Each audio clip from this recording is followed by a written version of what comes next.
আসসালামু আলাইকুম প্রিয় দর্শক মণ্ডলী। বাবা তো অনেক দেখেছেন, খাজা বাবা, দেওয়ান বাবা, দয়াল বাবা, ন্যাংটা বাবা।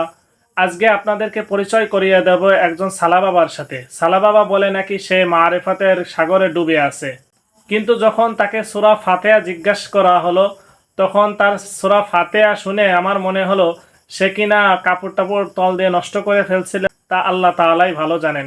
তো দর্শক চলুন আমরা আর কথা না বাড়ায় তার সূরা ফাতিহা তেলাওয়াতটা শুনে আসি। কয়টা পারেন শুদ্ধভাবে এটা বলছি? ও দুই চারটা শুনতে পারেন। আচ্ছা, আমাদেরকে সূরা ফাতিহা একটু বলেন। বিসমিল্লাহির রহমানির রহিম। আলহামদুলিল্লাহি রাব্বিল আলামিন আর রহমানির মালিকি ইয়াউমিদ্দিন ইয়াকা না'বুদু ওয়া ইয়াকা নাস্তাইন ইহদিনাস সিরাতাল মুস্তাকিম সিরাতাল লাযিনা আন'আমতা আলাইহিম গায়রিল মাগদুবি আলাইহিম ওয়ালাদ-দাল্লিন।